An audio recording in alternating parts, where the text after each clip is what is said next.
Yes. Homework में 2 seat दिया था मैंने, फिनिश कर लिया।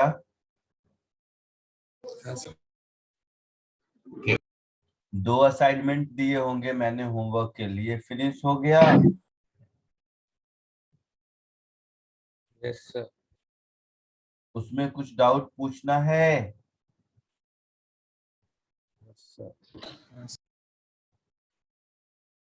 बोलो हाँ ना, कुछ तो बोलो। हाँ सर। पूछना है फटाफट, पहले डाउट पूछो फिर आगे बढ़ते हैं, जल्दी। असाइनमेंट 1 में कुछ है? 6 क्वेश्चन। 5th और 6 सर 6th 6th 3 फर्स्ट। ना, बट सर 15 ऐसे 1 2 3 4 5 मतलब तुम लोग क्या हो भाई आदमी, समझ नहीं आ रहा मुझे, क्या फायदा पढ़ाने का फिर। 15 और 3rd, बाप रे, तुम लोगों को शर्म आती है कि नहीं मालूम नहीं, मुझे बहुत आ रही है। 1 3 5 6 15। खैर चलो और फटाफट। और 11th और सर 19th 19th और 7th 7th।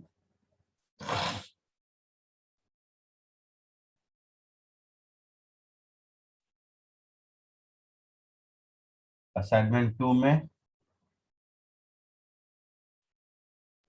क्वेश्चन 7 7th और कौन सा? 9th और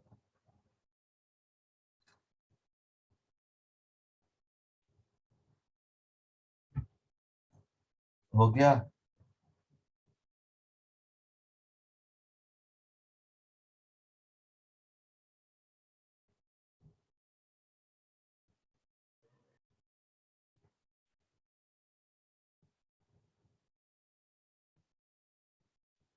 चलो स्टार्ट करते हैं। देखो तुम लोग मतलब कैसे कैसे क्वेश्चन पूछे हो, तुम लोग खुद देखना। मैं सोचा नहीं था कि इसमें एक भी पूछोगे तुम लोग।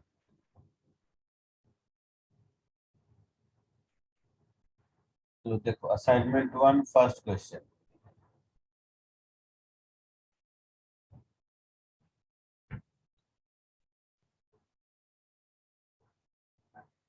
the vector below represent resultant of two forces acting on point P.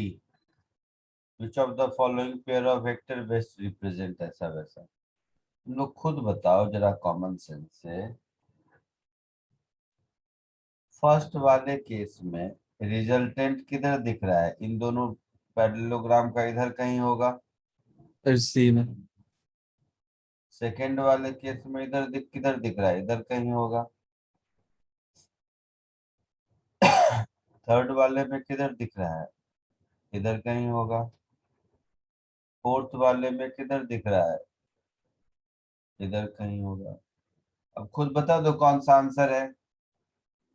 सी। बताओ किसने पूछा था?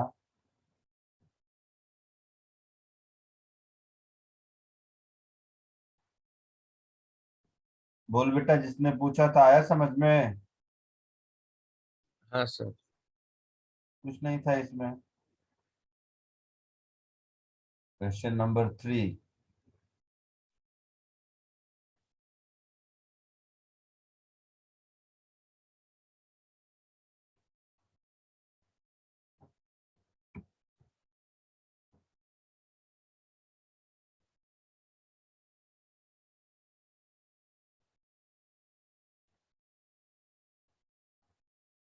two displacement vector P and Q of some magnitude are arranged in following manner.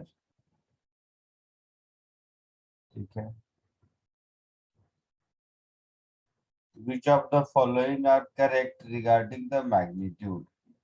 तो देखो 45 डिग्री, 90 डिग्री, 30 डिग्री, 120 डिग्री, ऐसा वैसा।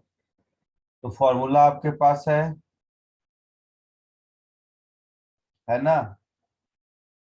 फॉर्मूला में under root A square plus B square plus 2ab cos theta होता है, सुन रहे हो। Yes. तो cos थीटा जैसे जैसे इंक्रीज करेगा रिजल्टेंट वैसे वैसे इंक्रीज करेगा। तो cos थीटा का वैल्यू 0 से आई मीन जैसे जैसे एंगल बढ़ता है वैल्यू घटता है ना। हाँ सर। जितना जो सबसे मिनिमम एंगल होगा उसमें मैक्सिमम वैल्यू होगा cos थीटा का। जी सर। ऐसे समझना, cos 90 क्या होता है 0, 0. cos 30 √3/2, cos 45 1/√2, cos 120 ये तो नेगेटिव ही होगा, तो ये आंसर होगा। अच्छा मैक्सिमम नहीं ऑर्डर पूछा है ना, तो ये मैक्सिमम होगा, है ना। Yes sir. Yes, sir. Yes. ये 120 नेगेटिव, ये मिनिमम होगा।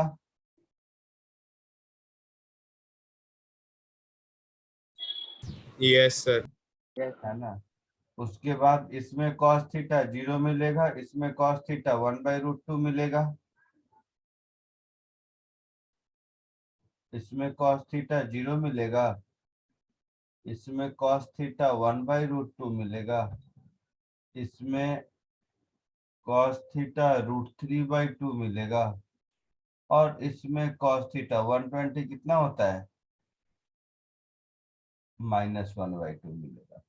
तो जो cos थीटा का ऑर्डर है वही रहेगा, क्योंकि p और q तो सबके लिए कांस्टेंट है। Yes. पक्का। तो ऑर्डर हो गया सबसे ज्यादा 2,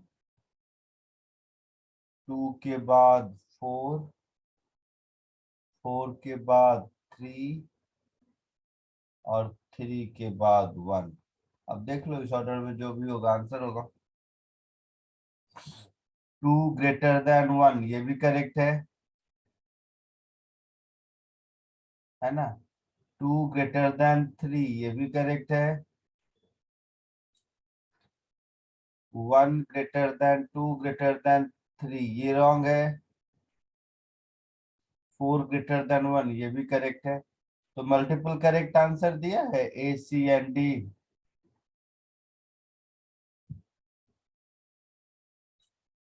बोलो जिसने पूछा है। Sir, A, B, D, ना? हाँ सॉरी ए बी डी, जिसने पूछा है बोलो। हाँ sir. Yes, sir. Question number 5।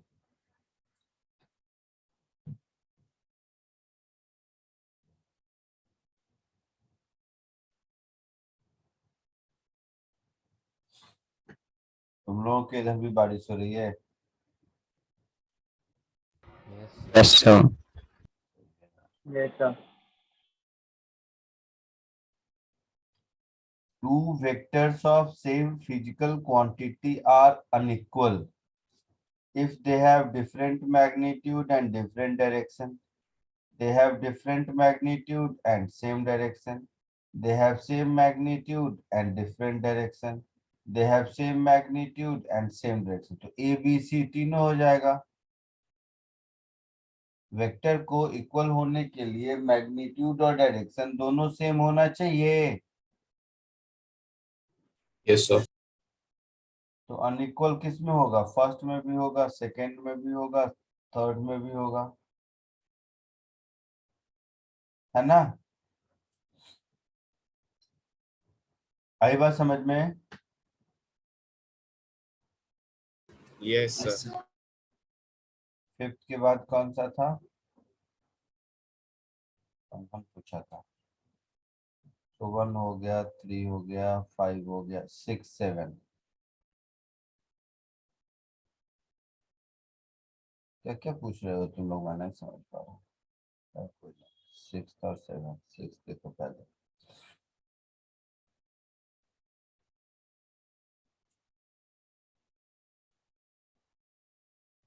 अच्छा, राइट हैंड थंब रूल ये अभी नहीं सिखाया बेटा, इसको रहने दो, ये प्रोडक्ट में सिखाऊंगा, इसका एडिशन सब्ट्रैक्शन में कोई नहीं। सेवेंथ देखो,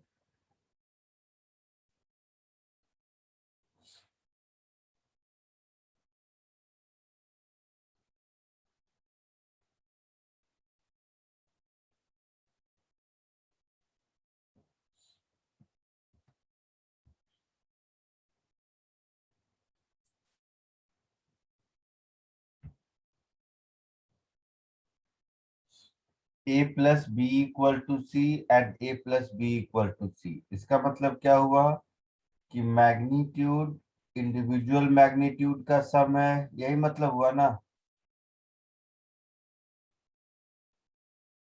यही मतलब हुआ ना कि magnitude of C is equal to magnitude of A plus magnitude of B। ऐसा कब होता है?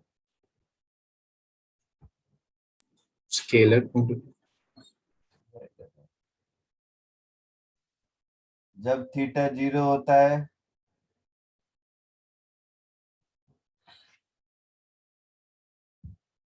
Yes, sir. लिखा बताया था कि mod of A plus B हमेशा mod A plus mod B और mod A minus mod B के बीच में होता है। Maximum value mod A plus mod B theta 0 पर, minimum value mod A minus mod B theta 180 पर। Yes, sir. तो ए और बी के बीच का एंगल थीटा होना 0 होना चाहिए। आया समझ में? Yes. सेवेंथ, सेवेंथ के बाद कौन सा था?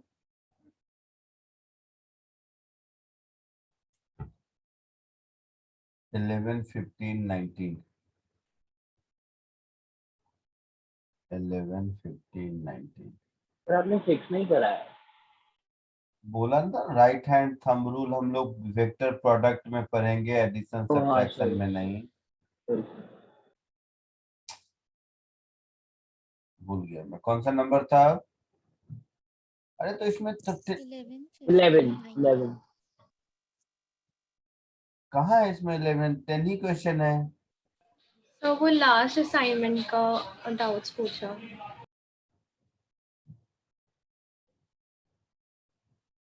मैंने कितने असाइनमेंट दिए आप लोग को अभी? सर आपने वो जो लास्ट एक्सरसाइज क्लास वाला आपने क्वेश्चन मॉड्यूल दिया से था करने को बोला था वो। मॉड्यूल का डाउट पूछा था क्या? हाँ सर। हे भगवान, क्या करूं तुम लोगों का। मैंने पहले पूछा असाइन, ये जो डाउट के नंबर लिखाए हो तुम लोग, ये तुम लोगों के डाउट नहीं थे।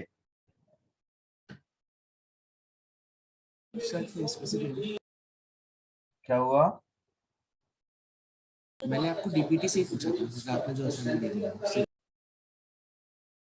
मैं जब पूछूंगा ये खत्म हो जाता, फिर मैं कहता मॉड्यूल के, तो मैं असाइनमेंट वर्ड बोल रहा हूँ तो कहाँ से मॉड्यूल आ जाता है इसमें अभी।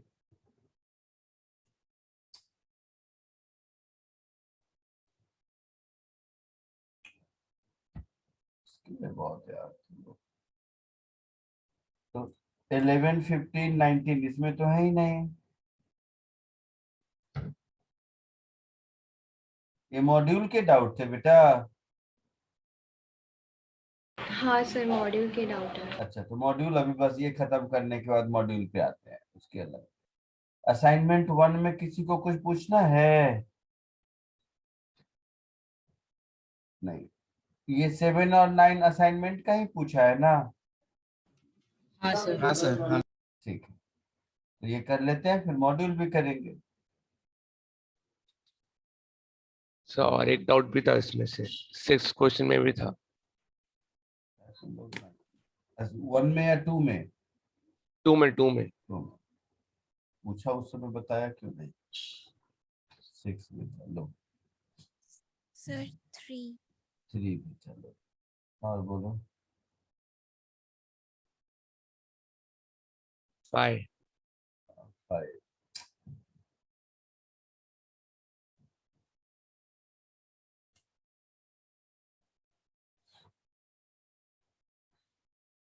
चलो 3 सबसे पहले।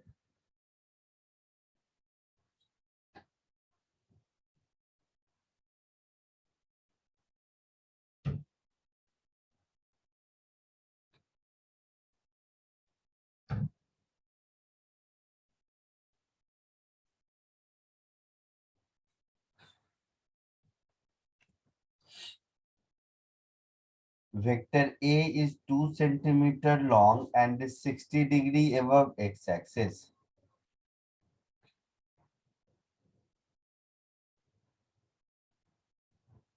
2 centimeter long, 60 degree above x-axis. ये हो गया vector A.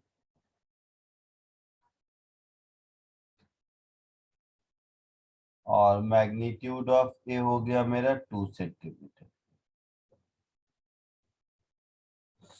Vector B is 2 centimetre long and 60 degree below X axis.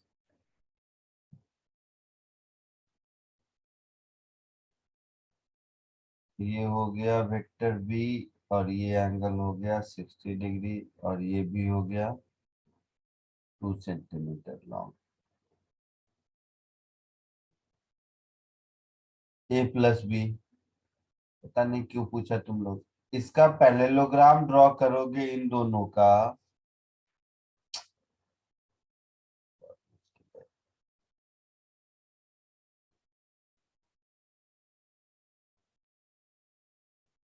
दोनों का साइड लेंथ सेम है तो ये स्क्वायर बनेगा. सॉरी रोम्बस बनेगा. बोलो. Yes, sir. Yes sir. ये भी 2 सेंटीमीटर है, ये भी 2 सेंटीमीटर है, तो ये रोम्बस बनेगा. तो इनका जो Yes, रिजल्टेंट sir. होगा साइड सेम है, ये एंगल बाइसेक्टर होगा.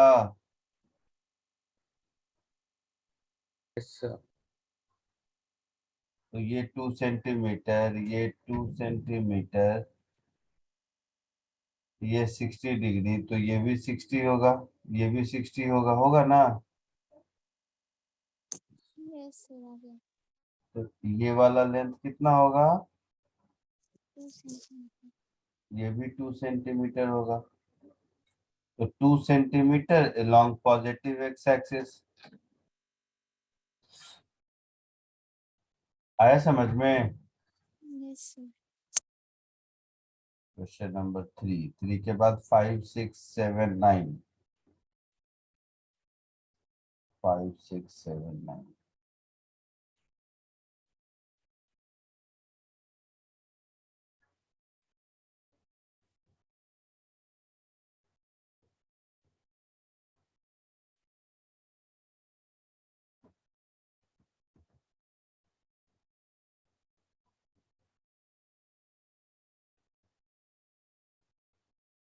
फाइव देखो. 2 vectors A and B, magnitude 2 and 1, angle 60 degree. तो A/2 माइनस बी. इसमें क्या हो गया. तो A/2 मतलब 1 हो जाएगा मैग्नीट्यूड A/2 का हाँ सर. Minus B. तो देखिए तो A/2 1 यूनिट हो गया. हो गया. Yes, sir.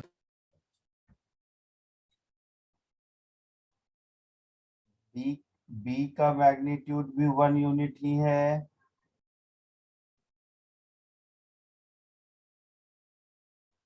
है ना. बोलो. Yes. Yes, sir. मुझे A/2 और ये एंगल कितना है. 60 degree. मुझे A/2 माइनस बी चाहिए. तो माइनस बी इधर हो जाएगा. Yes, sir. कितने का. 1 यूनिट का. और ये एंगल 120 हो जाएगा. Yes, sir. तो इन दोनों का रिजल्टेंट ये 1 ये भी 1. तो इन दोनों का रिजल्टेंट इससे 60 डिग्री पर होगा. समझ रहे हो. अभी किया था ना. 60 डिग्री पर होगा इससे. हाँ सर. और इसका मैग्नीट्यूड भी 1 ही होगा. हाँ सर.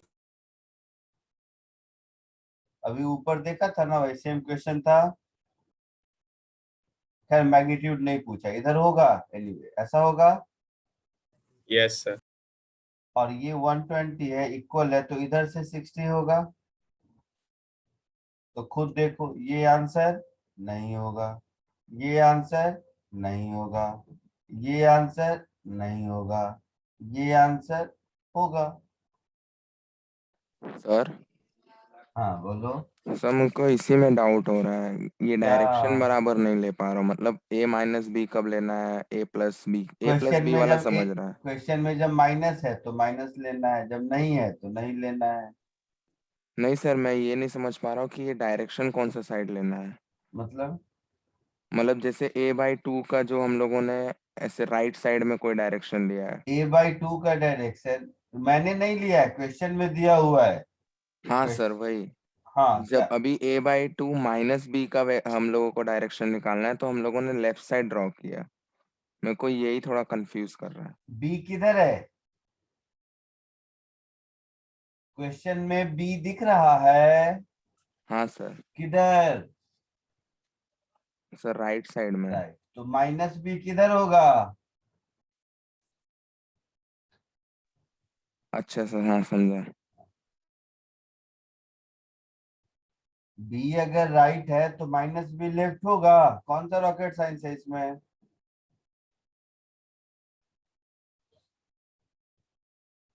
पक्का? हाँ सर, हाँ सर। सर मेरे को ये पैरेललोग्राम में भी थोड़ा सा डाउट है। क्या डाउट है, पूछोगे तब पता चलेगा ना मुझे। सर इसी में मतलब a माइनस बी कैसे लेना है और a प्लस बी कब लेना है। मतलब कब लेना? क्वेश्चन में ए माइनस बी पूछेगा तो ए माइनस बी लेंगे, क्वेश्चन में ए प्लस बी पूछेगा तो ए प्लस बी लेंगे। कब लेना है कोई अपनी मर्जी थोड़े ना है। यहाँ क्वेश्चन में देखो माइनस था तो माइनस सर लिया। रिजल्टेंट फोर्स तो जीरो के इक्वल हो सकता है ना। क्यों? Vector a/2 minus b will be equal to 0, मतलब 1 माइनस 1।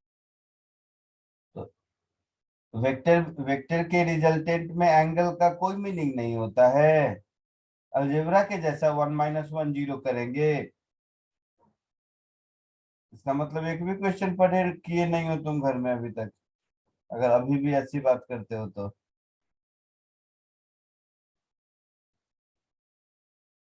अभी भी अगर ऐसी बात कर रहे हो इसका मतलब है कि ना नोट किया है तुमने कुछ, ना घर में कुछ किया है। दो वेक्टर का रिजल्टेंट में उन दोनों वेक्टर के बीच के एंगल का कोई मतलब नहीं है, केवल मैग्नीट्यूड ऐड या सब्ट्रैक्ट करते हैं। ऐसा होता है क्या? नहीं सर, एंगल भी होता है कंसीडर। तो कैसे जीरो होगा?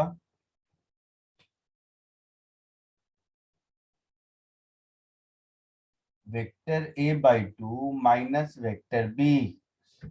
a/2 और b का मैग्नीट्यूड सेम है, लेकिन दोनों के बीच कुछ एंगल अगर है तो एडिशन में उस एंगल का कोई मीनिंग होगा? जीरो तो हाँ नहीं सर। बोलेंगे ना।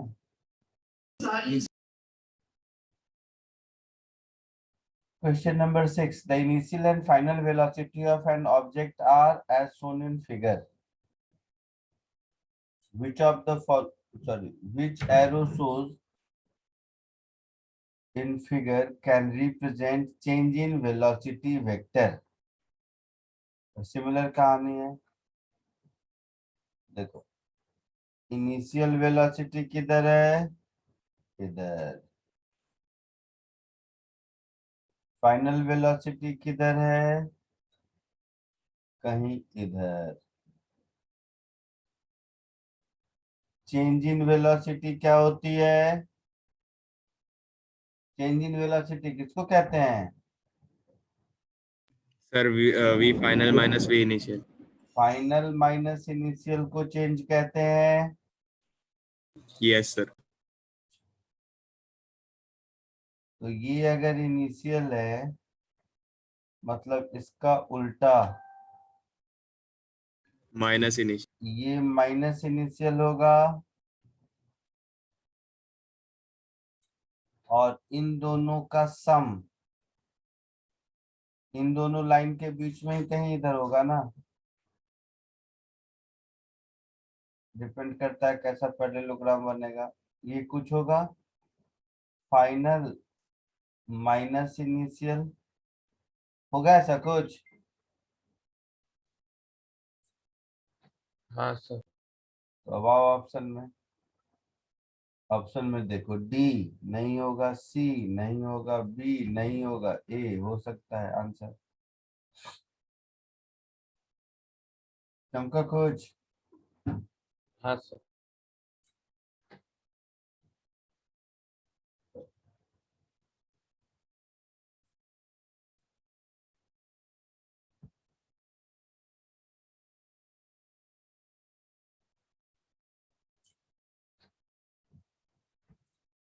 सेवन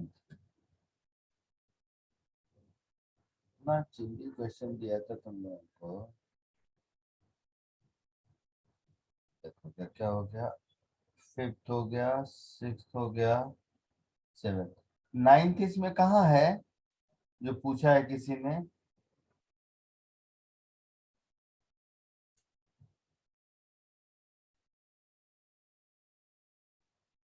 ओ भाई साहब, नाइन्थ किसने पूछा? 8 क्वेश्चन ही है।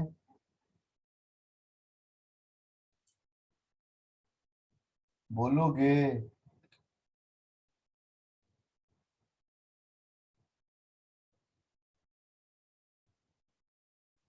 तुम लोग कम्युनिकेशन में कुछ प्रॉब्लम है। असाइनमेंट 2 बोल रहा हूँ तो तुम लोग कहीं और से पूछ रहे हो क्या?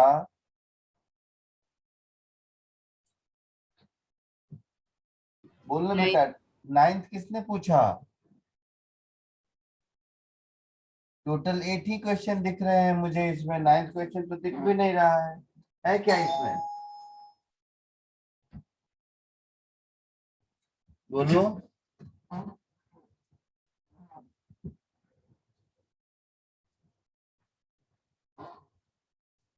हे भगवान, क्या क्या कर रहे हो तुम? मैं कुछ नहीं समझ पा रहा हूँ। बोलना, डरना नहीं है, मैं पूछ रहा हूँ नाइन्थ किसने पूछा? कहीं से तो पूछा होगा, हो सकता है बुकलेट से पूछ लिया हो, किसी दूसरे असाइनमेंट से पूछ लिया हो, पता तो चले ना। ये तो अभी पहला चैप्टर सरा हुआ पढ़ रहे हैं, अभी अभी तो बड़ी लंबी कहानी है, इसी में तुम लोग का ये हाल है, मैं क्या करूँ? फिजिक्स विजिक्स तो बाद में, पहले ये बेसिक चीज मैं नहीं समझ पा रहा हूँ कि असाइनमेंट 2 के डाउट पूछो तो 2 में बोलते हो क्वेश्चन 9, 9 क्वेश्चन है ही नहीं। फिजिक्स मैथ सीखना तो अभी बहुत दूर का कहानी है, ये बेसिक चीज मैं कहाँ से सिखाऊं?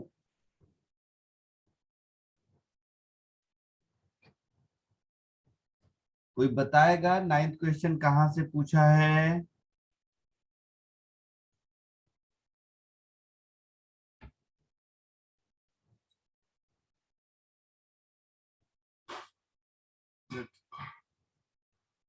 किसी काम लायक नहीं। बोलने में क्या दिक्कत है? मैं भी तो समझू कहाँ दिक्कत हो रही है, कंफ्यूजन है। इतना सीधा सीधा हिंदी में बात करता हूँ फिर भी तुम लोग नहीं समझ रहे हो। असाइनमेंट 2 असाइनमेंट 1 ये सब का मीनिंग मुझे तो डर लग रहा है, ये बाकी बड़ी बड़ी बातें जो करता हूँ सब्जेक्ट का, उसमें क्या समझते होगे?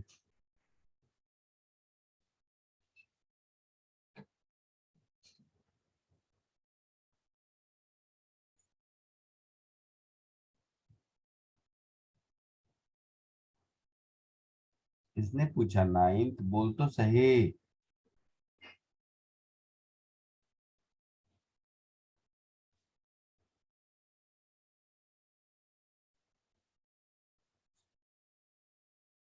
चलो देखो, चलो 7 देखो। 7 तो पूछा है ना कि कहीं और का है, ये डाउट है कि नहीं? सर है। हाँ सर, 7 पूछा है।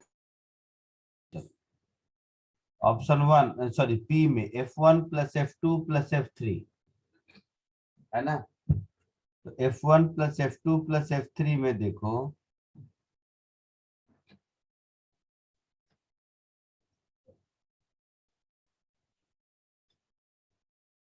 देखना तो,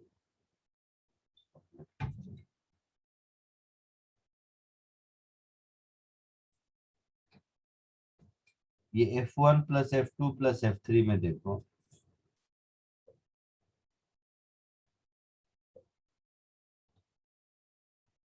F2 ध्यान से देखना और F3 इधर कहीं है, यस सर।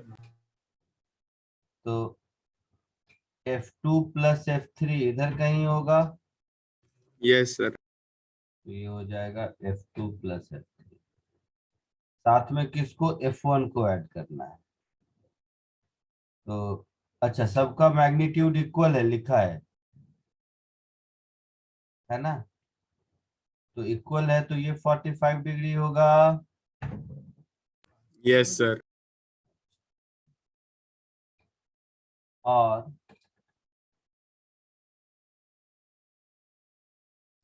F3 कहाँ है, तो इससे 45, तो इससे 45 होगा तो एग्जैक्टली इसके अपोजिट होगा F3।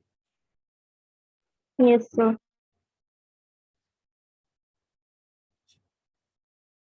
अगर मैग्नीट्यूड x x x है तो ये √2x होगा, तो ये √2x और ये x, तो रिजल्टेंट इधर रेड लाइन की तरफ आएगा, यस सर। तो इसका आंसर ये होगा। Yes sir. बोलो। हाँ सर। इसी तरह Q F1 minus F2 plus F3, तो देखो ये हो गया F1, F2 नीचे, sorry, F1 minus F2 plus F3, तो माइनस F2 में ये इधर आ जाएगा, मतलब हाँ सर। ये F1,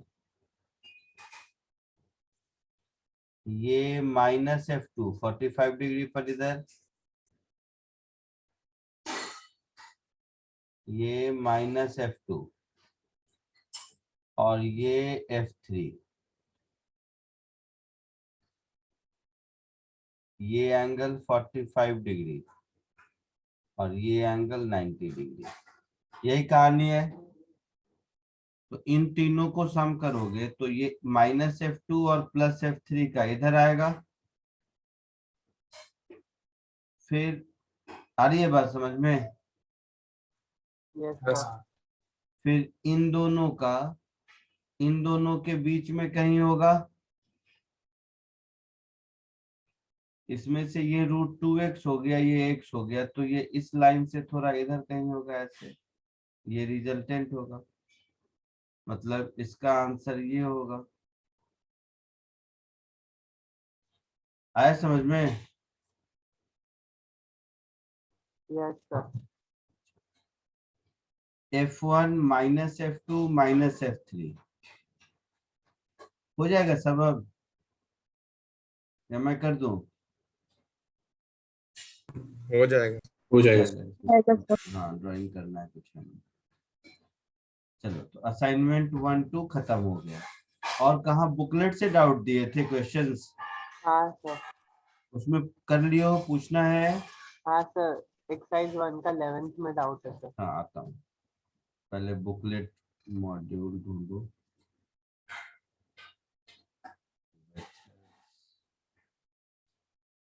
वेक्टर्स मॉड्यूल 1 में होगा शायद।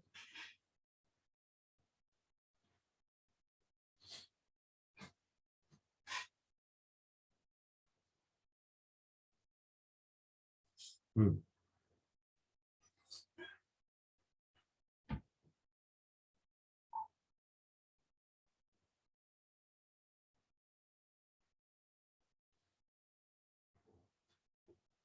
चलो अब मॉड्यूल्स के डाउट बताओ।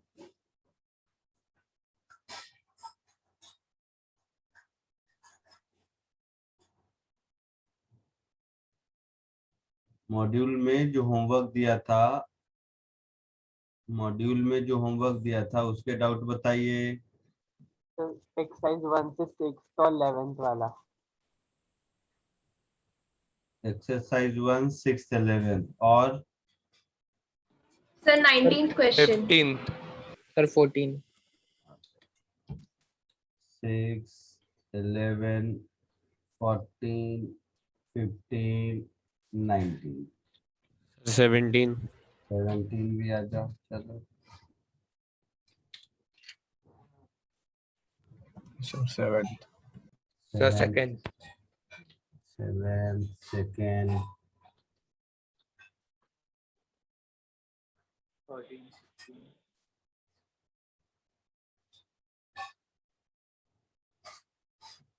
एक्सरसाइज 2 में से भी दिया था। Sir, 5th B. 5th में।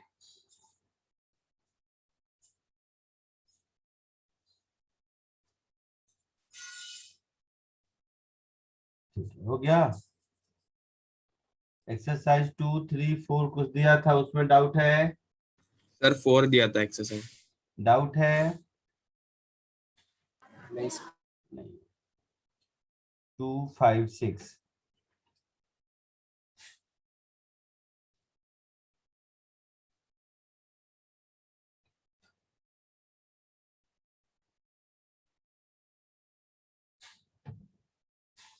Component of a vector, common sense है वैसे, बट चलो 2 को रहने दो, 2 थोड़ी देर के बाद।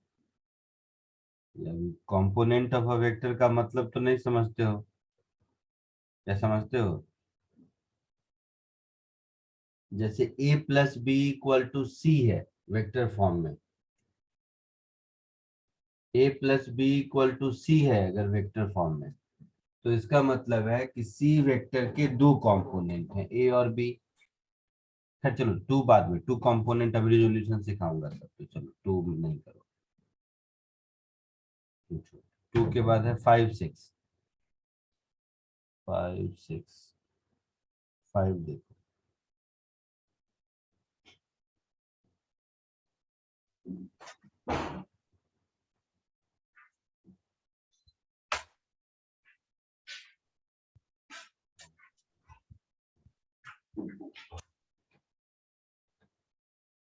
क्वेश्चन नंबर 5, कोई भी 2 वेक्टर का सम 0 कब हो सकता है? सर जब उनका इक्वल और अपोजिट डायरेक्शन में। Magnitude or direction. Equal opposite तो हो सकता है, यही है ना? अब देखो, पूछा है कि इन तीनों वेक्टर का रिजल्टेंट कब 0 होगा, मतलब किसमें हो सकता है किसमें नहीं हो सकता है। फर्स्ट ऑप्शन लो। फर्स्ट में मेरे पास है 10, 10 और 30, यही है। Yes, इसमें sir. से कोई 2 को ऐड कर देते हैं। किसको करूं बोलो, 10, 10 को या 10, 30 को? जिसको बोलोगे कर सकते हैं। 10, 30 तो 10 और 30 का रिजल्टेंट क्या होगा? तो 10 और 30 का रिजल्टेंट कुछ भी हो सकता है, डिपेंड करता है दोनों के बीच एंगल कितना है। तो उसकी मिनिमम वैल्यू 20 होगी और मैक्सिमम वैल्यू 40 होगी। Yes, sir. तो 10 और 30 का रिजल्टेंट 20 और 40 के बीच का कुछ हो सकता है, इंक्लूडिंग बोथ। Yes. तो ये कभी इस 10 को कैंसिल कर पाएगा? No sir. Yes, sir. नहीं, तो ये नहीं होगा। ठीक है, ऑप्शन बी में 4 है। कौन कौन? 5, 10, 20, 40। तो किसी 2 का सम रिमेनिंग 2 के सम को कैंसिल करना चाहिए। हाँ सर। तो कौन सा 2 ले लूं? कोई भी ले सकते हो, कोई दिक्कत नहीं है। 5 और 10. 5 और 10 ले लो। तो ये 5 और 10 का रिजल्टेंट जो कुछ भी होगा, this will belongs to 5 to 15 including both. Yes, sir. और ये 20, 40 का resultant will belong to 20 to 60 including both. Yes. तो 5, 10 का सम का रिजल्टेंट 20, 40 के रिजल्टेंट को नहीं कर सकता ना। नहीं सर। तो ये भी नहीं होगा। ठीक है, हाँ ये एक सर। अच्छा क्वेश्चन पूछे जिसमें कि मुझे लगा चलो कुछ करना चाहिए। इसमें आ जाओ 10, 20, 30, 40। बोलो कौन सा 2 ले लूं? 10 और 2030. 2030. 20, 30 ले लूं। तो ये 20, 30 का जो रिजल्टेंट होगा ये मेरा 10 और 50 के बीच होगा। हाँ सर. Including both. और ये दोनों जो बच गया मेरे पास 10 और 40, इसका रिजल्टेंट होगा 30 और 50 के बीच इंक्लूडिंग बोथ। इसमें तो 50 कॉमन दिख रहा है ना, हाँ सर। तो ये होगा। ये तो मुझे ऐसे कॉमन सेंस से भी लगता है। देखो 40 इधर, 10 इधर, 30 इधर अपोजिट, 20 इधर अपोजिट। दिख रहा है जीरो रिजल्टेंट। हाँ सर. Yes, ऐसे भी कह सकते हैं, बट ठीक है, ऐसे नहीं कहना, ये सीखना है जो मैंने ऊपर बताया। क्लियर है? Yes sir. फिफ्थ के बाद कौन सा पूछा था? sir. 6.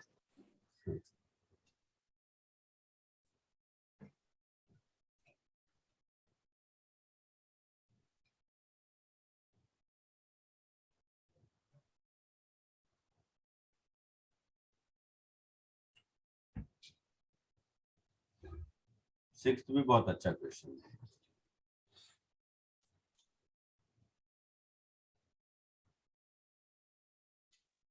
सेवेंथ भी पूछा है।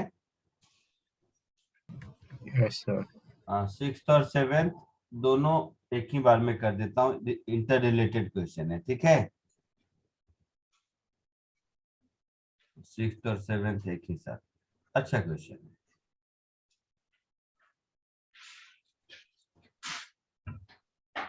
किसी ने सॉल्व किया सिक्स्थ और सेवेंथ घर में? सर सिक्स्थ हुआ पर सेवेंथ नहीं हुआ। सिक्स्थ कैसे हुआ? सर वो एडिशन करके, वेक्टर एडिशन। कैसे किया बताओ? सर पहले ए बी और बाद में जो रिजल्टेंट था ए प्लस बी, वो पहले डायग्राम बनाया। बोलो बोलो, सुन रहा हूँ। और फिर ए का मैग्नीट्यूड 1 है और बी का 2, तो मैंने A plus B equal to root of A square plus B square plus 2ab cos theta लिया। चलो इधर देखो, कह रहा है कि 1, 2 और 3 ये है इसका direction along a equilateral triangle. तो direction along a equilateral triangle है, बट तीनों इक्विलैटरल ट्रायंगल पर थोड़ा ना हो सकता है, अलग अलग मैग्नीट्यूड है। तो समझ रहे हो? Yes, sir. तो इस वाले का मैग्नीट्यूड मैंने 1 मान लिया, इसका डायरेक्शन हो गया इधर एक वेक्टर। दूसरे का मैग्नीट्यूड 2 है Yes, sir. Yes sir. और इसका डायरेक्शन इधर है। और तीसरे का मैग्नीट्यूड 3 है Yes, और sir. डायरेक्शन Yes, इधर sir. है।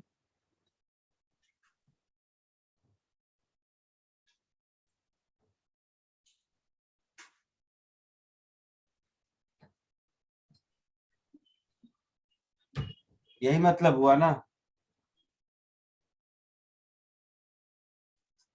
Yes, sir. अच्छा, तो देखो कॉमन सेंस से लगाओ, ध्यान से समझना सब लोग, ये वाला मेथड सिखाना मेरा पर्पस है। अगर तीनों 1, 1 होता तो 0 हो जाता ना। Yes sir. तो इसमें का 1, इसमें का 1 और इसमें का 1 ले लिया मैंने, यहां से यहां तक 1 होगा ना। हाँ Yes, सर। sir. यहां से यहां तक 1 होगा और इसमें यहां से यहां तक 1 होगा।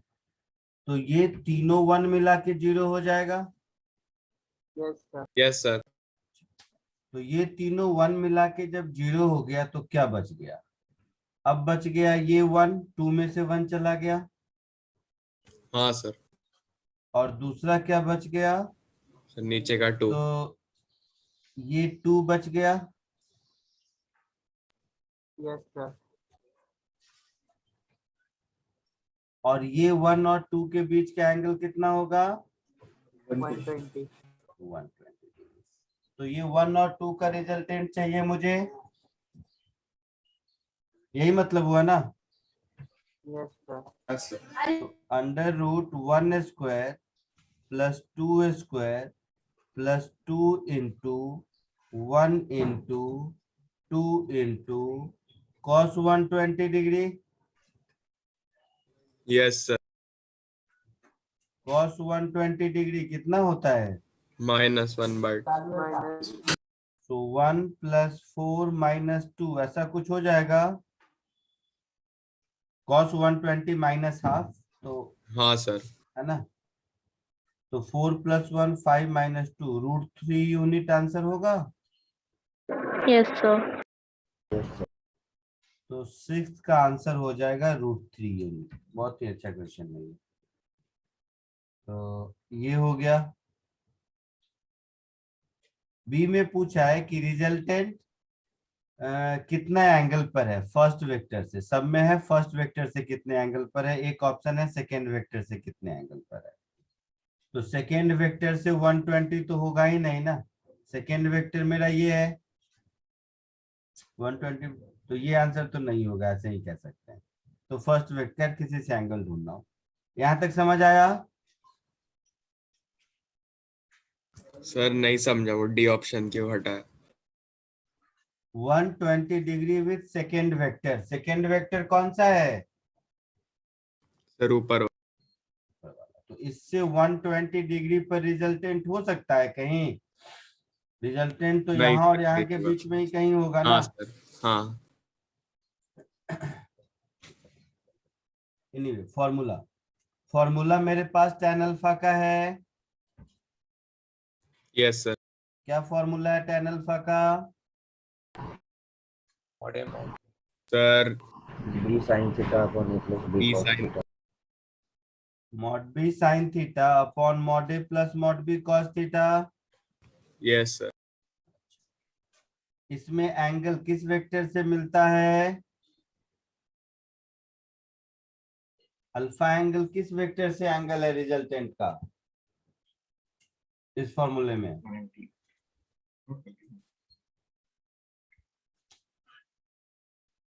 नोटबुक देखो। tan अल्फा के फॉर्मूले में अल्फा एंगल कहां से मेजर होता है? Sir from A vector. From A vector. तो किसी को ए किसी को बी मान सकते हैं। Yes sir. ऊपर वाले को ए मान लेते हैं, मान लो जो सेकंड वेक्टर है, ठीक है। और नीचे वाले को बी।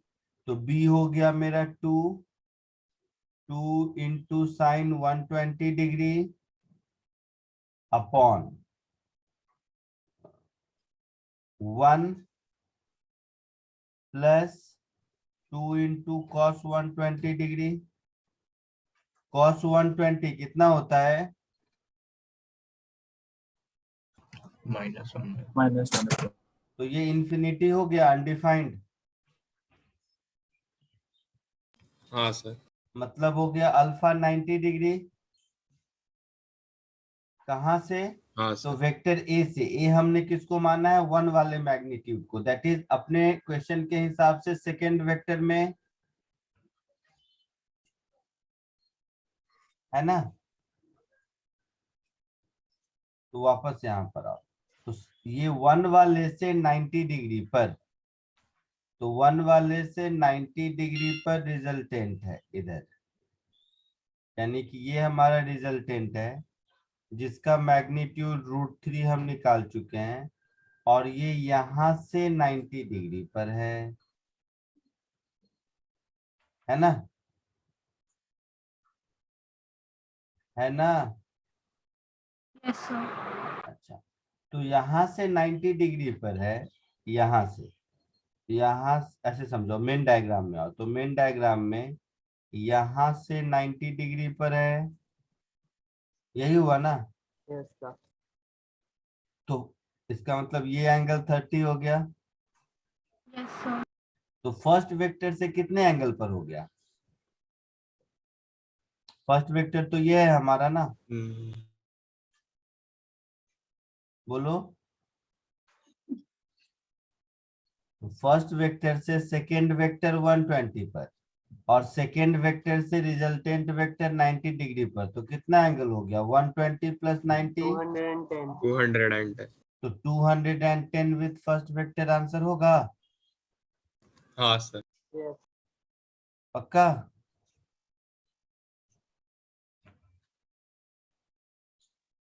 समझ आया कुछ?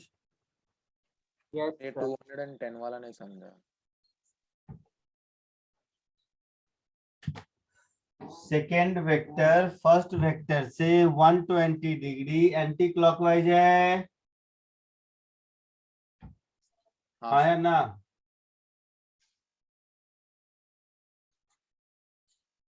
बोलो। हाँ sir. Second vector first vector से 120 डिग्री एंटी क्लॉकवाइज है,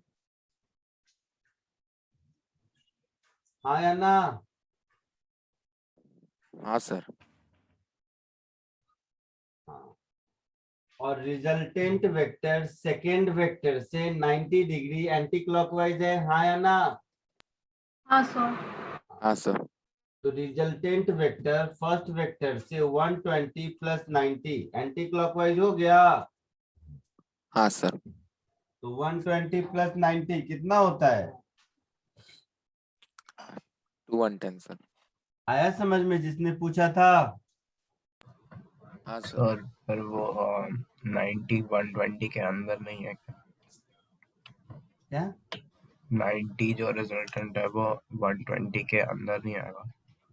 अच्छा, तो कुछ नोट वोट करते हो कि नहीं करते हो? पहले ये बताओ, या ऐसे ही बैठे मूवी देख रहे हो? किया। ना, मुझे नहीं लगता, एकदम नहीं लगता।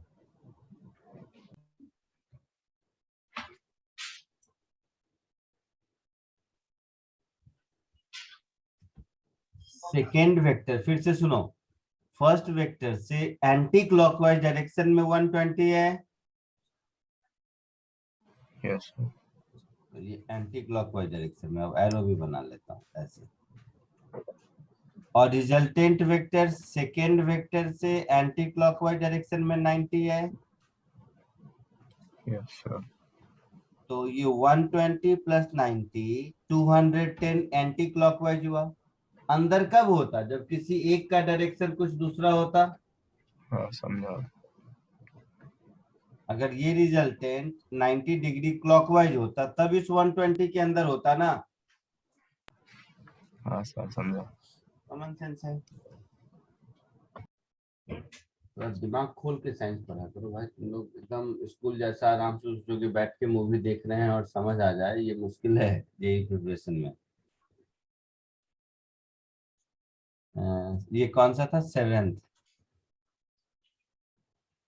तो क्या क्या हो गया? और लिखना बाकी है तो बोला करो, मैं नहीं कट करूंगा। अच्छा 7th पूछा था ना, तो 5th हो गया, सेकेंड तो बोला मैं कंपोनेंट पढ़ा दूंगा, ये हो गया, ये हो गया।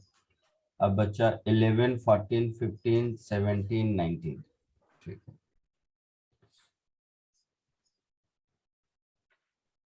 11 14 15 17 19 सारा होमवर्क मेरे से ही पूछ लो तुम लोग। चलो 11, ये तो क्लास में भी कराया था जहां तक मुझे लगता है, कराया था।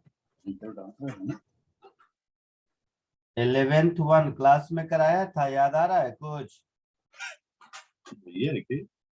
फर्क कितना है उसमें? सर आपने changing में 11 दिया ही नहीं था। अरे ये सेम क्वेश्चन, मतलब यही नंबर नहीं, इस तरह का क्वेश्चन बोला मैं। सर बहुत डांटता है क्या? डांटता नहीं है, वो बोलता है, अच्छा करता सभी है। बोलो। सर ये आपने करने को दिया ही नहीं था। अच्छा, करने को ही नहीं दिया था। हाँ सर ये वाला नहीं दिया था। ये 11 वाला नेक्स्ट एक्सरसाइज था, एक्सरसाइज 4 से था। अच्छा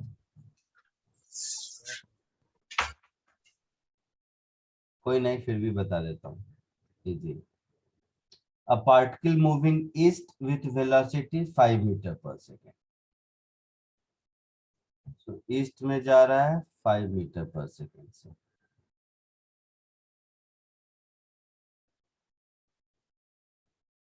ठीक है, in 10 second velocity changes to 5 metre north. तो 10 सेकेंड के बाद वेलोसिटी इधर हो गया 5 मीटर नॉर्थ, 5 मीटर पर सेकेंड नॉर्थ। ऐसा हुआ? Yes, sir.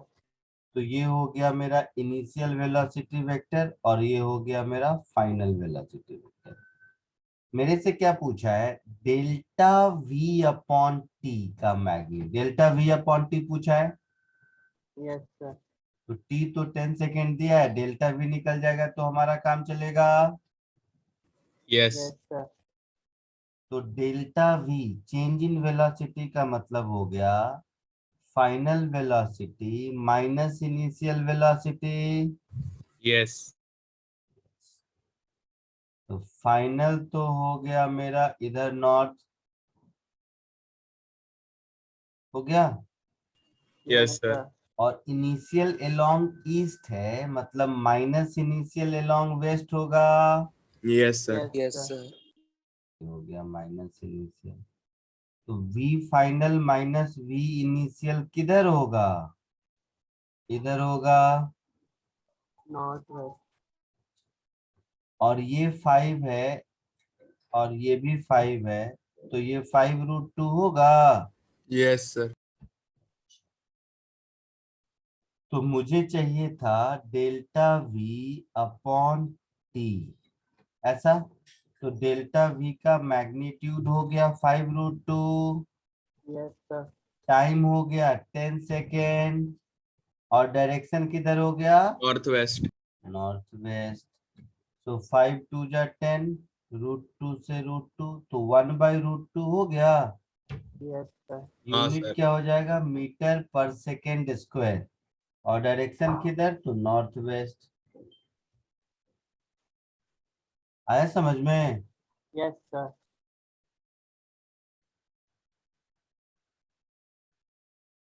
लिखते चलो ये सब। 11th भी डन। 11th के बाद कौन सा पूछा था?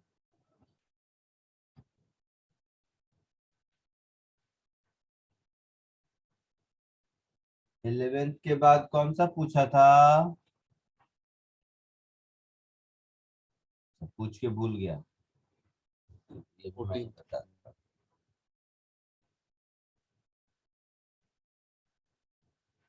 11th के बाद 14 15 14 15 17 19।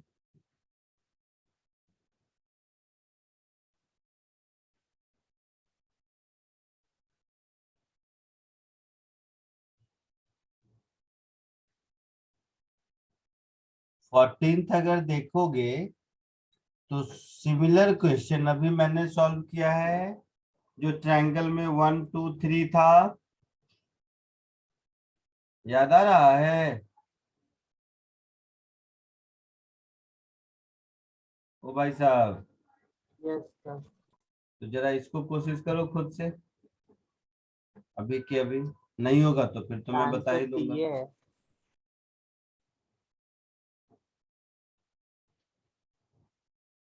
कॉपी कर चुके हो ऊपर वाला 11th?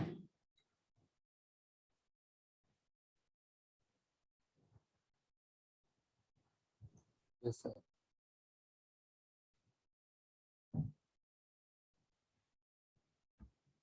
Forces proportional to AB, BC and 2CA along side of a triangle ABC in order। अच्छा, ये तो वो है भी नहीं, एकदम सिंपल है ये तो, एकदम चिंदी। मुझे लगा अच्छा क्वेश्चन। तो AB plus BC plus CA का सम 0 होगा अगर ये इक्विलैटरल ट्रायंगल है तो। हाँ सर। इक्विलैटरल नहीं, कोई भी क्लोज ट्रायंगल अगर होगा तो AB plus BC plus CA ये तो 0 होगा ही ना। Yes, sir. Yes, sir.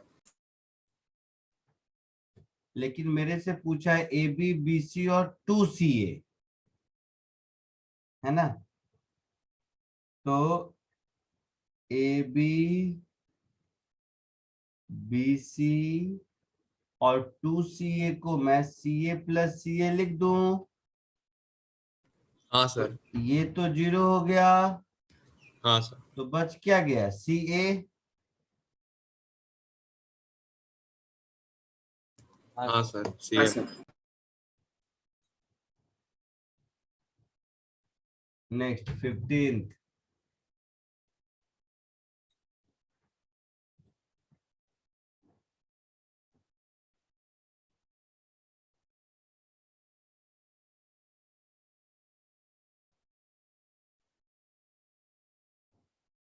The magnitude of resultant of two forces of magnitude 3P and 2P is R. ठीक है,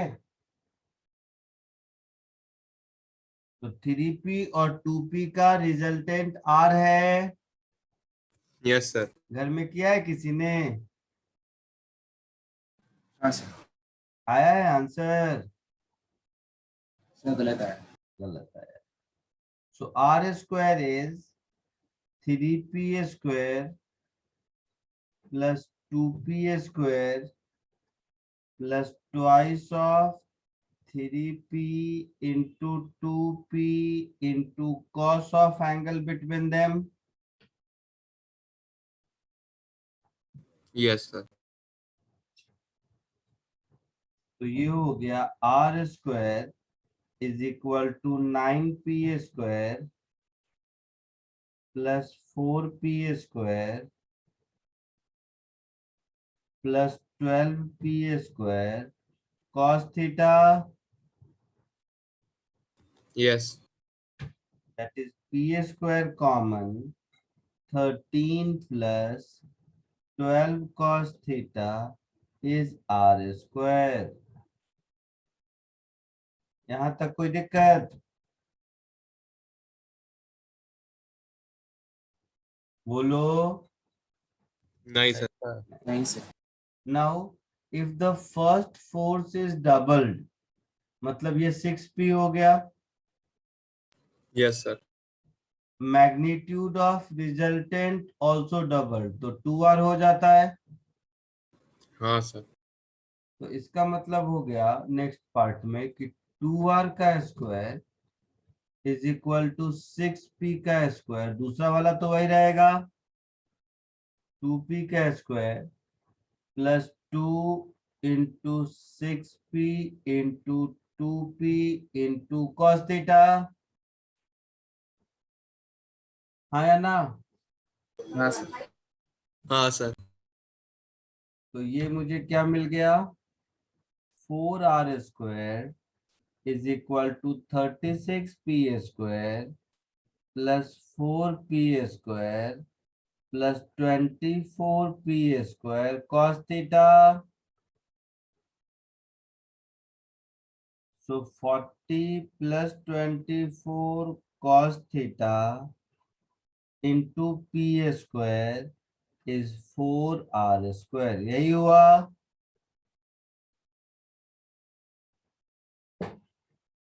हुआ ऐसा? Yes sir. Yes, sir. मुझे क्या चाहिए? क्या ढूंढना है? Angle. उल्टा। तो इक्वेशन 1 2 को डिवाइड कर देंगे तो आरपी चला जाएगा, केवल थीटा बचेगा।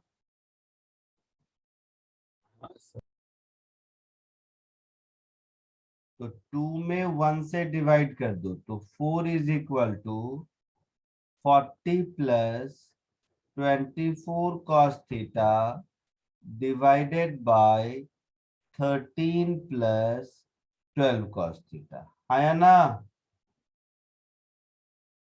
हाँ सर। तो ये 4 दिख रहा है, तो इसको 1 कर दो, तो 1 is equal to 10 plus 6 cos theta yes. Divided by 13 plus 12 cos theta, yes sir. अब क्रॉस मल्टीप्लाई कर दो,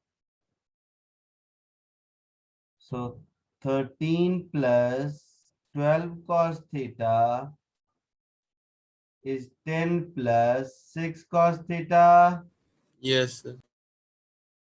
इसको इधर ले जाओ, तो 6 cos theta is equal to -3, ऐसा कुछ. हाँ सर. So cos theta is -12. हाँ सर. So theta is sir 120. 120 degree. चमका कुछ?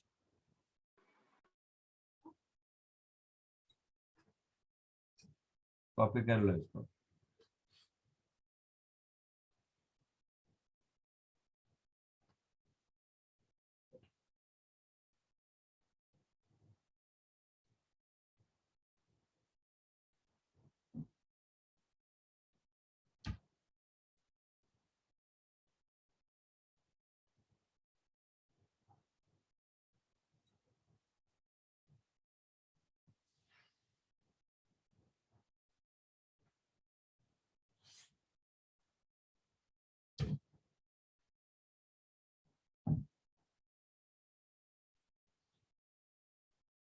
लिख लिया? Yes, sir. No, sir, 2 minutes.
Sir हो गया.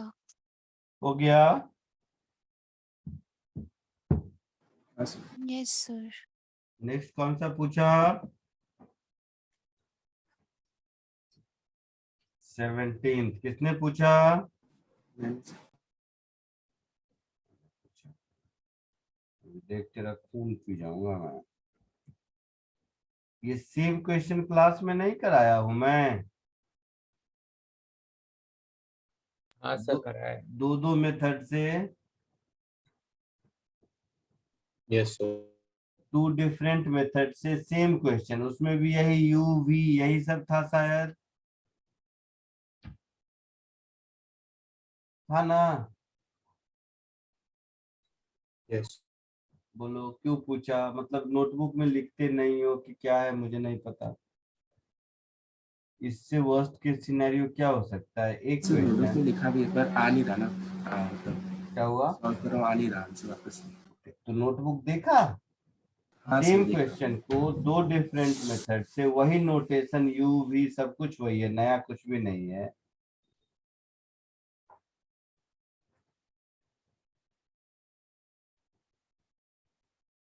चलो बता देता हूँ मेरा क्या है.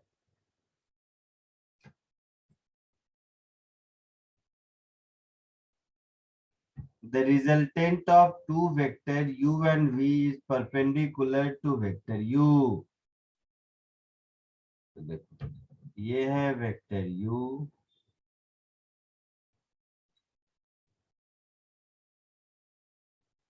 और रिजल्टेंट इस पर परपेंडिकुलर है, तो ये है रिजल्टेंट.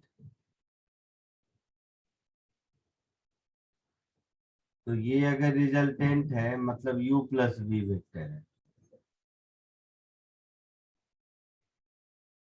तो कॉमन सेंस से ट्रायंगल लॉ से समझ आ रहा है कि वेक्टर v ये होगा। हाँ सर। इट्स मैग्नीट्यूड मतलब रिजल्टेंट का magnitude equal to half the magnitude of vector v। तो वेक्टर v का मैग्नीट्यूड अगर x ले लेते हैं तो u प्लस v का मैग्नीट्यूड x/2 होगा। Yes sir.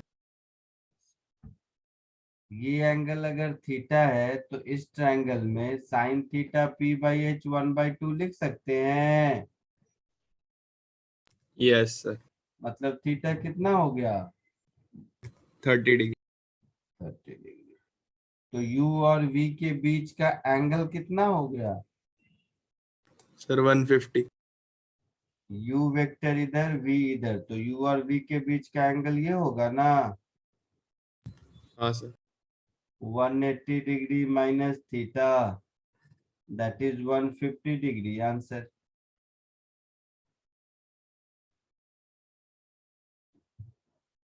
आया समझ में। हाँ सर। यही यही जो किया था फर्स्ट मेथड यही नोटबुक में पहले भी लिखा हुआ होगा अगर लिखा होगा तो।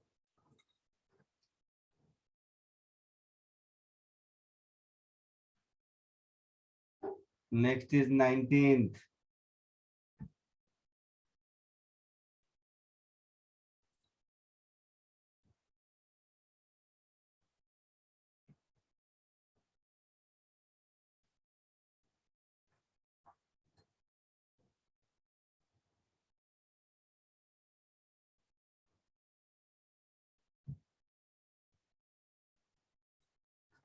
बोलो ये किसने पूछा 19th। सर मैंने 6 और 8 मिलाकर क्या होगा सर 2 और 14 के बीच में। 2 और 14 के बीच में कुछ भी हो सकता है depending on angle between them. Yes sir. मतलब 0 नहीं हो सकता 16 नहीं हो सकता 1 नहीं हो सकता 10 हो सकता है। Okay sir. आया समझ में। हाँ सर समझा।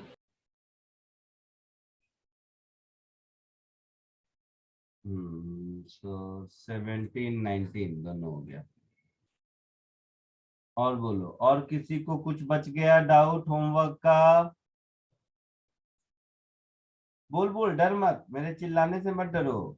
मैं और चिल्लाऊंगा बट बताऊंगा भी इसलिए घबरा मत। अभी तो क्लासरूम में भी नहीं है कि थप्पड़ मार लो तो पूछ सकते हो। वैसे मैं मारता नहीं थप्पड़ सिर्फ चिल्लाता हूँ। सर असाइनमेंट 1 से जो 10th वाला क्वेश्चन था। क्या असाइनमेंट 1 से 10th वाला क्वेश्चन। असाइनमेंट 1 का क्वेश्चन नंबर 10 समय क्यों नहीं पूछा। असाइनमेंट 1 मतलब जो मैंने दिया है वेक्टर 1 वो कह रहे हो या कुछ और भी दिया है। नहीं सर वही डीपीटी वाला डीपीटी वाला। वाला। अच्छा, नहीं क्योंकि मैं बहुत असाइनमेंट अलग अलग बैच में अलग अलग भी देता हूँ। असाइनमेंट 1 एक और है मेरे पास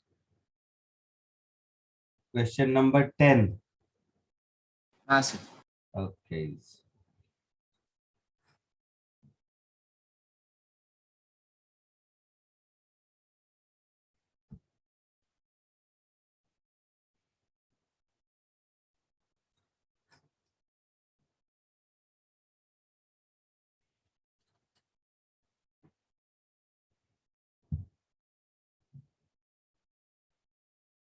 यही वाला। हाँ सर इसमें से सिर्फ बी और सी बी और डी नहीं समझा। बी और D column 1 reviews match the vector equation ऐसा वैसे।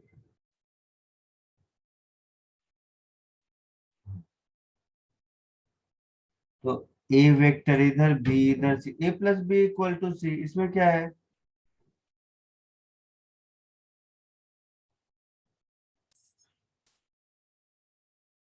इसमें a plus B plus C 0।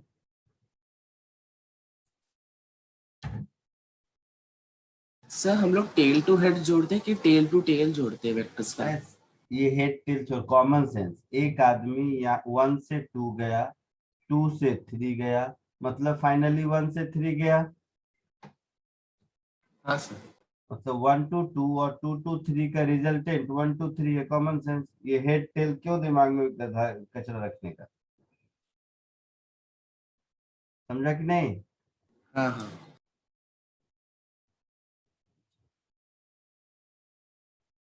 Third में आ जाओ, तो C plus B is A।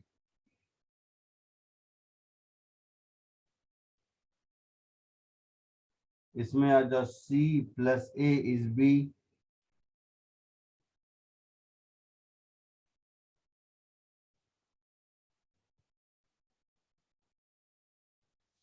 आया समझ में? हाँ सर। तो इसका आंसर ये, इसका आंसर ये, इसका आंसर ये, इसका आंसर ये। और बोलो।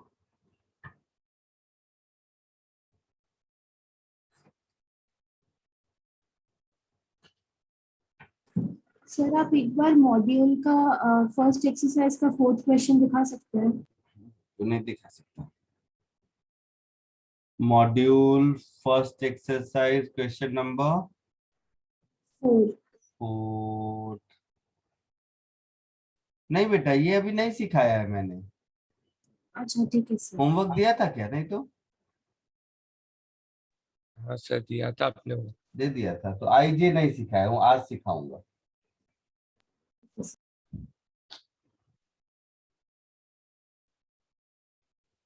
आगे बढ़ो।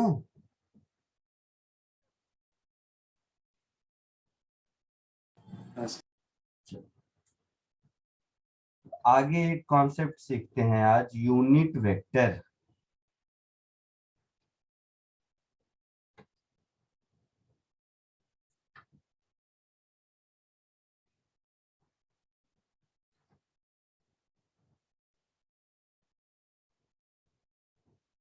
यूनिट वेक्टर किसको कहते हैं? तो यूनिट वेक्टर का मैग्नीट्यूड 1 होता है, ठीक है? तो यूनिट वेक्टर का मैग्नीट्यूड 1 होता है, नाम से ही देखने को लगता है।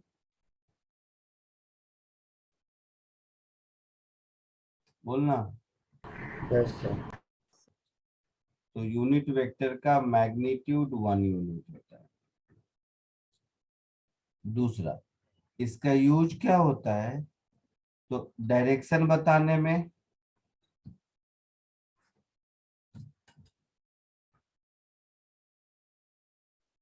डायरेक्शन स्पेसिफाई करने में इसका यूज होता है। जैसे जब भी मैं कहता हूं, मान लो सपोज ऐसे ही कि कोई डिस्प्लेसमेंट है 2 किलोमीटर ईस्ट,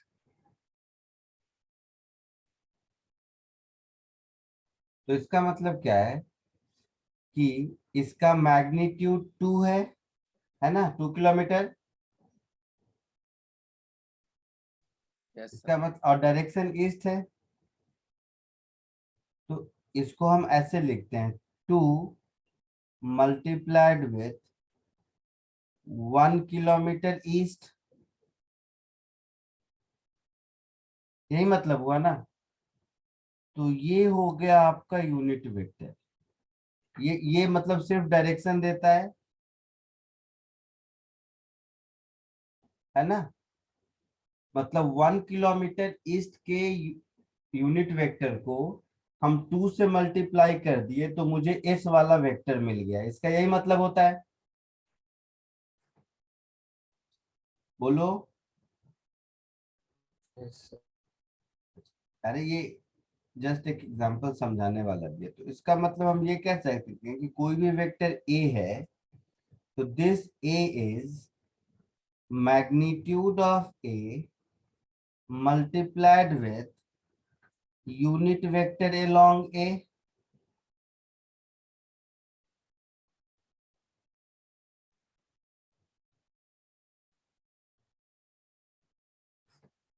यही मतलब हुआ। Yes, sir. Yes, sir.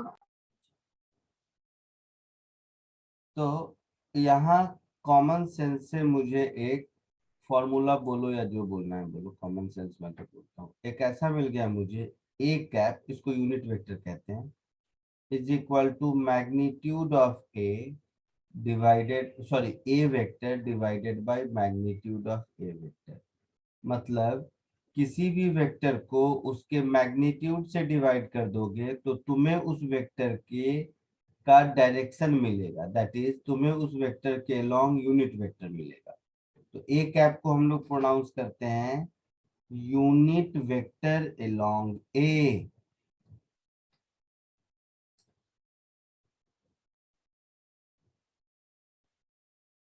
तो हम लोग ऐसे बोलेंगे unit vector along A is equal to vector A divided by magnitude of ए।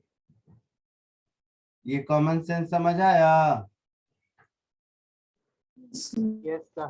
तो पहले इस कॉमन सेंस को कॉपी कर लो, फिर इसका यूज अभी समझ आएगा धीरे धीरे।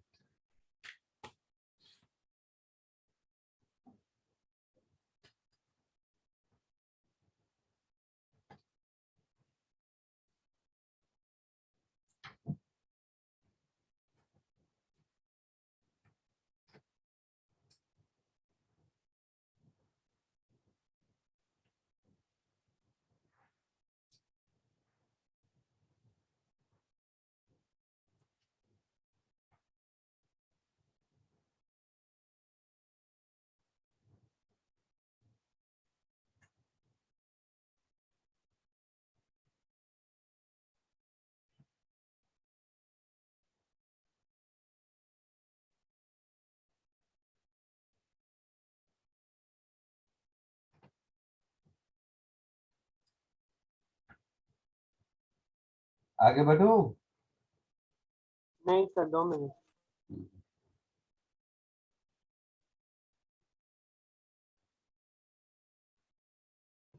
सर डायरेक्शन के बाद ब्रैकेट में क्या लिखा है? टू स्पेसिफाई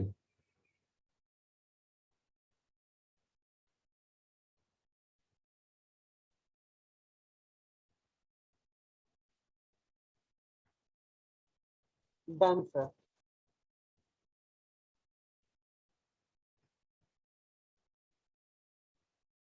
हो गया। Yes sir.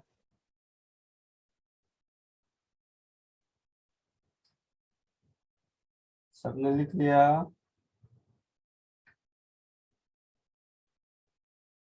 Yes, sir. ठीक है।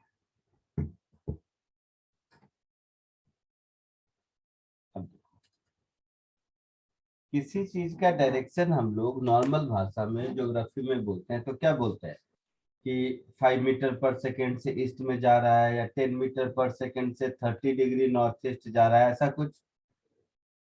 तो ज्योग्राफी में देखो, ईस्ट वेस्ट नॉर्थ साउथ, ये 4 स्पेसिफाइड डायरेक्शन है जिससे किसी भी वेक्टर को रिप्रेजेंट किया जा सकता है, जिससे किसी भी Yes, sir. डायरेक्शन को रिप्रेजेंट करते हैं हम लोग ज्योग्राफी में,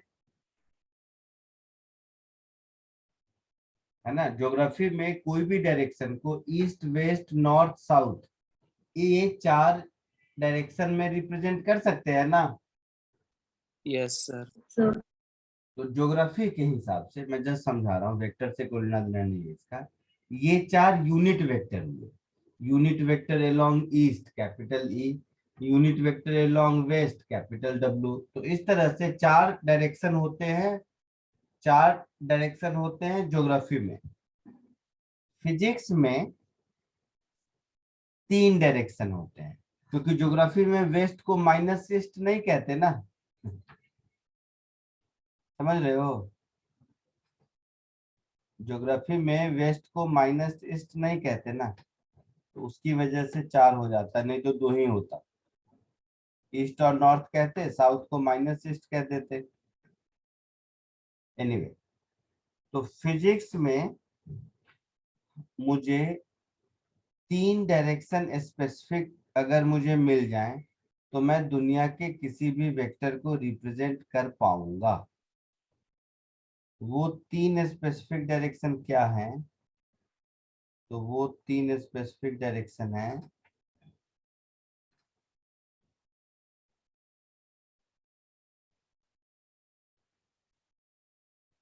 एक्स एक्सिस, वाई एक्सिस और जेड एक्सिस। ठीक है, इसको एक्स एक्सिस कहते हैं, इसको वाई एक्सिस कहते हैं और इसको जेड एक्सिस कहते हैं। अब ये एक्स वाई जेड एक्सिस क्या है, ध्यान से सुनना सब लोग, मेरी तरफ ध्यान से देखो। मान लो मैं यहां बैठा हूं, तुम कहोगे कि डोर से 3 मीटर पर मैं हूं, तो डोर से 3 मीटर पर केवल इस एक इंफॉर्मेशन से आप मेरे पास पहुंचोगे, इसकी गारंटी नहीं है। डोर से 3 मीटर पर तो 3 मीटर का सर्कल ड्रॉ कर लो, डोर से बहुत सारे पॉइंट मिलेंगे, एग्जैक्टली आप इस लोकेशन पर पहुंचोगे जरूरी नहीं है। Yes, sir. Yes, sir. लेकिन अगर मैं ये कहता हूं कि मैं इस वॉल से 1 मीटर पर और उस वॉल से 2 मीटर पर हूं, अब आप एग्जैक्टली यहीं पहुंचोगे, Yes, sir. है ना? सो किसी भी एक ऑब्जेक्ट के पोजीशन को बताने के लिए, अगर वो ऑब्जेक्ट एक प्लेन में है तो उस प्लेन में आपको मिनिमम 2 रेफरेंस लाइन चाहिए ही चाहिए। Yes, sir. Yes, sir. So in order to specify a position in a plane, we would require minimum 2 perpendicular reference lines. Common sense है ये? Yes, sir. Yes, sir. अब मेरी जगह मान लो कोई मॉस्किटो है जो यहाँ उड़ रहा है, अगर मुझे इसका पोजीशन बताना है तो मुझे क्या क्या लगेगा? इस वॉल से 2 मीटर, इस वॉल से 3 मीटर और ग्राउंड से 1 मीटर ऊपर, तब जाके हम यहाँ पहुंचेंगे। Yes, sir. Yes, sir. Means क्योंकि ये प्लेन में नहीं है, ये तो रैंडमली कहीं स्पेस में है, तो स्पेस में 3 डायमेंशनल स्पेस में किसी पोजीशन को बताने के लिए we would require minimum 3 mutually perpendicular reference lines. Yes, sir. है ना?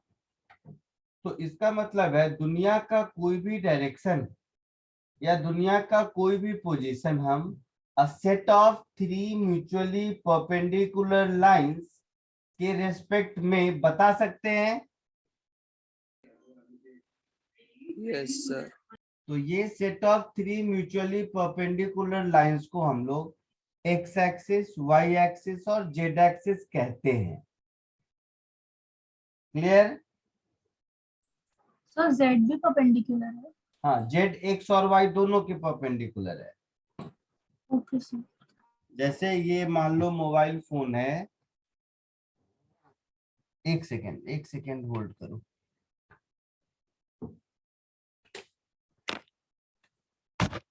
एक सेकेंड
आवाज आ रही है? Yes sir. तो ये जैसा मैंने कहा कि म्यूचुअली 3 परपेंडिकुलर स्ट्रेट लाइंस, ये 3 सफिशिएंट है किसी भी पोजीशन को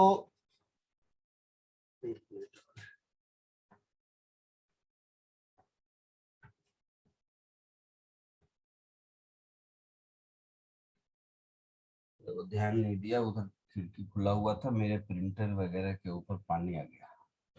मैं क्या कह रहा था, mutually 3 perpendicular reference line is sufficient to represent any direction or any position. These set of mutually perpendicular lines we call it as x, y, z axis. जैसे ये मोबाइल फोन दिख रहा है, तो मोबाइल फोन का ये वाला length हो गया x एक्सिस, ये हो गया y एक्सिस, और ये जो ऊपर है ये हो गया z एक्सिस। ठीक है, तो हम लोग क्या बोलेंगे कि मोबाइल XY प्लेन में है। यही मोबाइल को ऐसे कर दे तो अब बोलेंगे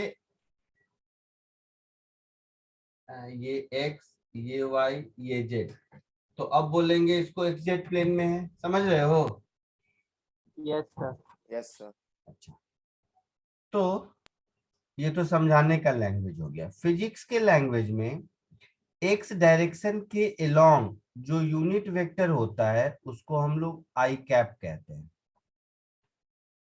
वाई डायरेक्शन के अलोंग जो यूनिट वेक्टर होता है उसको हम लोग जे कैप कहते हैं, और जेड डायरेक्शन के अलोंग जो यूनिट वेक्टर होता है उसको हम लोग के कैप कहते हैं। हाँ बोलो। सर अगर 2 किलोमीटर होगा एक्स डायरेक्शन के अंदर, तो फिर हम लोग 2 आई बोलेंगे सर। 2 आई कैप लिखेंगे। हाँ, so I cap is unit vector along x axis.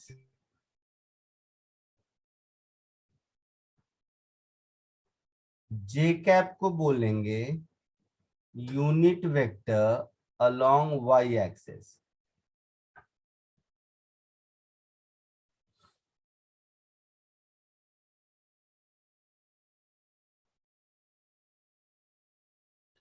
और के कैप को बोलेंगे unit vector along z axis.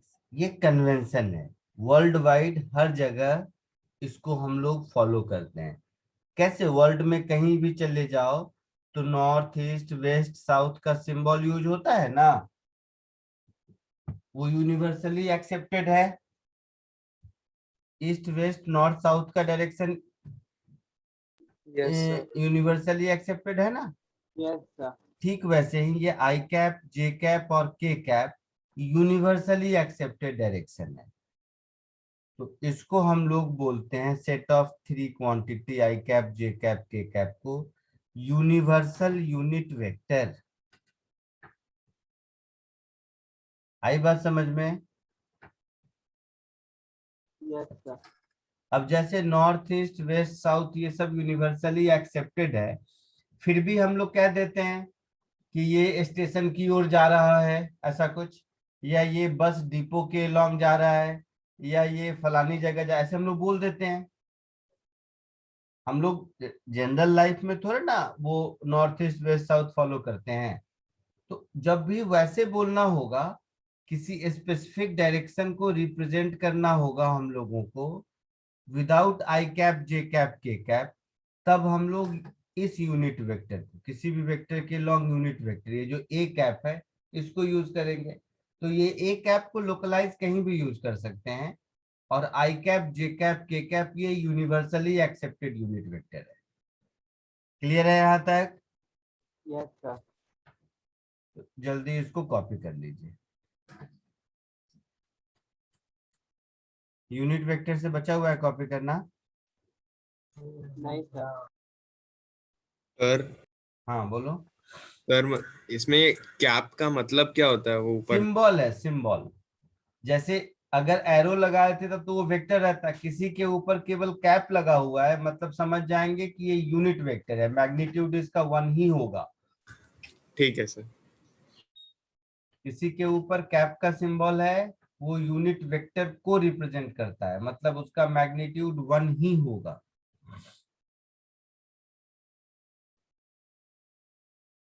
ठीक है, हाँ सर। कॉपी कर लो।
लिख लिए?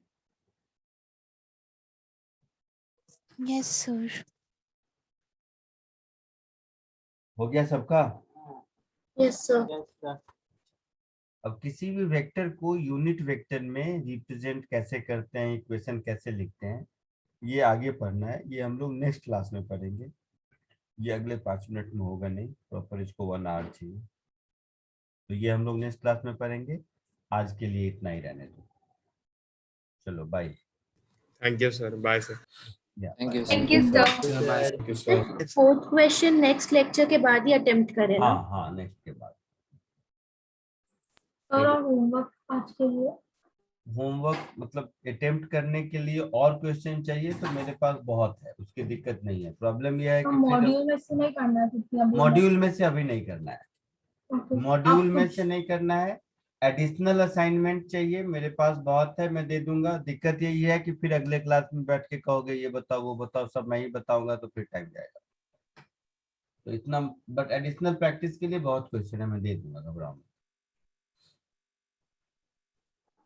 Okay, sir. Thank you, sir. Bye, sir. Thank you sir. Okay, sir.